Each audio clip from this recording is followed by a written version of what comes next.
found a hotel receipt in my girlfriend's bag. When confronted, she lied. So I cornered her at a family dinner. Now, she is begging, saying she met a guy friend but only for a private talk.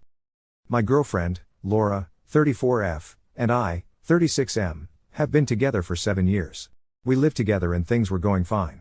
Last week, I was cleaning up our shared office because it looked like a tornado hit it. Laura had left her work bag open, so I figured I'd help her tidy it up while sorting the mess. That's when I found it, a hotel receipt from a place 2 towns over. It was for a single night, just 2 weeks ago. The name on it was hers, along with her credit card. The receipt listed a king-size room and some room service charges, champagne and a chocolate lava cake. It didn't sit right with me. Laura never mentioned staying at a hotel, and when I checked our calendar, she'd told me she had a work dinner that night. She was gone late, but she came home around midnight like she always does after work events. I didn't confront her right away, so I decided to confirm with the hotel. When I called the hotel, I told them I'd lost the receipt and asked if they could resend it.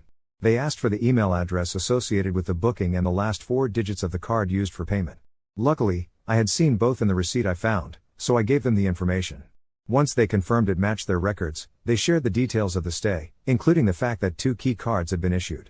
I asked Laura about the night in question casually, and she gave me the same work dinner story, saying nothing out of the ordinary happened. I didn't press her at that moment. Last night, I decided to confront her directly. I told her I found the receipt and asked her why she was at a hotel when she said she had a work dinner. Her face went pale. She stammered for a second and then said, "Oh, yeah, that. I forgot. My boss and I worked late on a pitch and didn't want to drive back in the dark, so we booked separate rooms there." I could tell she was lying. Also, her boss is a woman in her 50s who's always talking about being a homebody. She wouldn't spend money on a hotel for a late night of work. But I kept it cool and said, "Oh, okay," and left it at that. I haven't told her I called the hotel yet. I'm planning to have her family over for dinner this weekend, her parents, her sister, and her sister's husband, and I'm planning to bring it up then. Update. First off, thank you for all the comments and advice.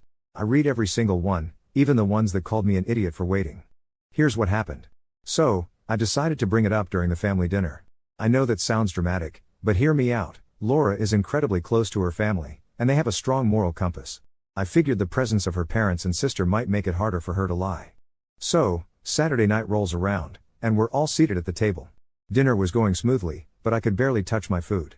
When everyone had finished eating and we were sitting with dessert, I decided to go for it. I said, "Laura, there's something I've been struggling with, and I think it's important we talk about it openly." Her face immediately tensed, but she tried to play it cool. I pulled the hotel receipt out of my pocket and set it on the table. I said, "I found this in your bag last week. It's from a hotel you stayed at 2 weeks ago. You told me you had a work dinner that night." Her family looked confused, and her mom even asked, "What's this about?" Laura just froze. She looked like she was caught off guard. She didn't even try to deny it at first. Then she stammered, "It's not what you think." I said, "I called the hotel, Laura. They told me 2 key cards were issued for your room. Do you want to tell me who the second one was for?" That's when the tears started. She claimed she was going to tell me but didn't know how. According to her, the second key was for her friend Jason, a guy she's known for years. She swore up and down that nothing physical happened and that they just needed a private space to talk because Jason's wife had thrown him out. She said she was just being a good friend. I wasn't buying it, and neither was her family. Her dad looked furious, her mom was crying, and her sister just kept shaking her head. Her brother-in-law chimed in, saying, "That doesn't add up, Laura. Why would you need champagne and dessert to talk things out?" She had no answer for that. Just more tears and vague excuses about being confused and not thinking straight. At that point, I got up, grabbed my jacket, and told her, "You can stay here and explain yourself to your family, but I'm done being lied to." Her dad followed me outside and apologized for her behavior, saying he didn't raise her to be dishonest. It was heartbreaking to see him so disappointed. Since that night, I've been staying at a friend's place. Laura has tried reaching out, sending long texts apologizing and asking for another chance, but I don't think I can come back from this. Whether or not something physical happened, she lied to my face and only came clean when I backed her into a corner. Her sister told me the family is upset with her, and her dad suggested she see a therapist to figure herself out. I don't know what the future holds, but for now, I need space to heal and figure out what's next. Final update. Hey everyone. I didn't plan on posting again, but I figured I owed everyone some closure. Thanks for all the support and advice, it helped me more than I can express.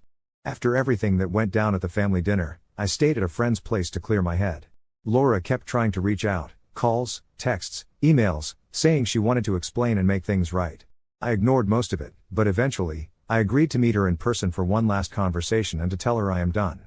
When we met, she was in tears before I even said a word. She begged me to give her another chance, saying she'd been going to therapy since the incident and was working on herself. She claimed she realized how much she'd hurt me and wanted to rebuild what we had. She insisted again that nothing physical happened with the guy from the hotel and that it was just a stupid mistake. She said it was nothing, a moment of bad judgment that didn't mean anything. I listened quietly. I didn't believe her. Even if it was nothing, the fact that she lied to me so easily, and dragged it out until I confronted her in front of her family, was something I couldn't get past. If 7 years of love, trust, and shared memories weren't enough to stop her from doing this, then what could? What guarantee did I have that it wouldn't happen again? When I told her I couldn't do it anymore, she broke down completely, sobbing and begging me not to end things. She said she was a different person now, that therapy had changed her, and that she'd never hurt me again. But I couldn't ignore the fact that she had already hurt me in the deepest way possible. I didn't argue or try to make her see my side. I just told her it was over and walked away. I blocked her number, her email, and every social media account I could think of. I've gone completely no contact because I need to move forward without the constant reminder of what happened. It's been a couple of weeks now, and while it's hard to let go of 7 years, I feel like I'm finally starting to breathe again. Thanks again, everyone. Take care.